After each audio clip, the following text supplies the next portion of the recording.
നമസ്കാരം. മലയാളി വാർത്തയിലേക്ക് സ്വാഗതം. ധർമ്മസ്ഥലയിലെ 11-ാം നമ്പർ പോയിന്റിൽ ഞെട്ടിക്കുന്ന വെളിപ്പെടുത്തലുകൾ, വഴിത്തിരിവുകൾ. നേത്രാവതി നദിക്കരയിലെ കാട്ടിൽ ഇതുവരെയായി നടന്ന കുഴിക്കലിൽ ഏതാനും അസ്ഥികൾ മാത്രമാണ് കണ്ടെത്തിയത്. എന്നാൽ കഴിഞ്ഞ ദിവസം ഒറ്റ ദിവസം കൊണ്ട് നിരവധി തലയോട്ടികളും അസ്ഥികൂടങ്ങളുമാണ് കണ്ടെത്തിയത് എന്നാണ് വാർത്തകൾ പുറത്തുവരുന്നത്.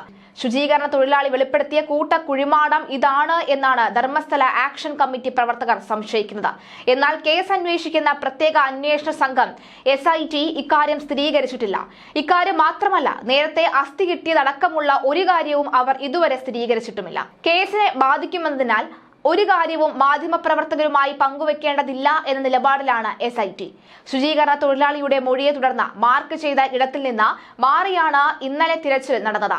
ഇന്ന് 11-ാമത്തെ പോയിന്റിലാണ് തെരച്ചിൽ നടക്കേണ്ടത്. പക്ഷേ ഇവിടെ നിന്ന് മീറ്ററുകൾ അകലെയാണ് പുതിയ പോയിന്റ്. രാവിലെയാണ് സാക്ഷി പുതിയ പോയിന്റ് കാണിച്ചു കൊടുത്തത്. ഇതോടെ DCP അടക്കം ഉന്നത പോലീസ് ഉദ്യോഗസ്ഥർ കാടിനകത്ത് കയറി കുഴിക്കലിന് നേതൃത്വം നൽകി. വനം വകുപ്പ് ഉദ്യോഗസ്ഥരും തെരച്ചിൽ നടത്തുന്നുണ്ട്. തെരച്ചിൽ നടക്കുന്ന ഭാഗം അളന്ന് അതിര് തിരിച്ച് കെട്ടിയിരിക്കുകയാണ്. സാക്ഷിയുടെയും അഭിഭാഷകന്റെയും സാന്നിധ്യത്തിലാണ് കുഴിക്കൽ നടക്കുന്നത്.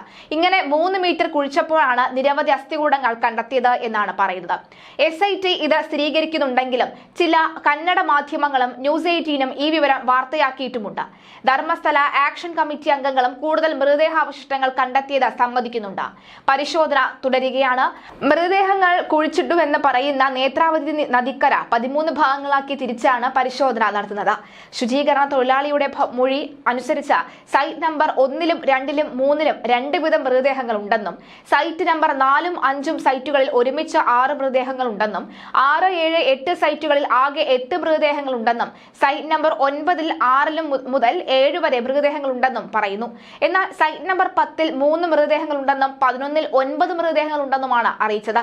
സൈറ്റ് നമ്പർ 12-ൽ 4-ഓ 5-ഓ വരെ മൃതദേഹങ്ങളുണ്ട്. സൈറ്റ് നമ്പർ 13-ൽ ഏറ്റവും കൂടുതൽ മൃതദേഹങ്ങൾ ഉണ്ടെന്ന് പറയപ്പെടുന്നുണ്ട്. പക്ഷേ ഈ കണക്കിന് അനുസരിച്ച് മൃതദേഹ അവശിഷ്ടങ്ങൾ ലഭിച്ചിട്ടില്ല.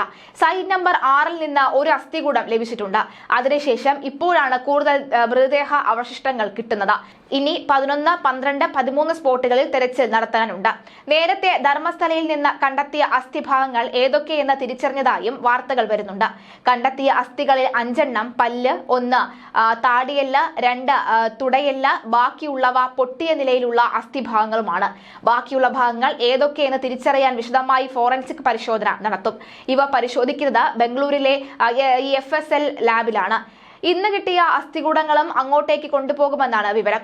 ധർമ്മസ്ഥല മഞ്ജുനാഥ ക്ഷേത്രത്തിന്റെ പരിസരത്തായി ബലാത്സംഗം ചെയ്യപ്പെട്ട നിലയിൽ കൈകാലുകൾ വെട്ടിയ നിലയിലും കണ്ടെത്തിയ 100ഓളം മൃതദേഹങ്ങൾ മറവ് ചെയ്തുവെന്ന ശുചീകരണ തൊഴിലാളിയുടെ വെളിപ്പെടുത്തലിന്റെ ഭാഗമായാണ് അന്വേഷണം പുരോഗമിക്കുന്നത്.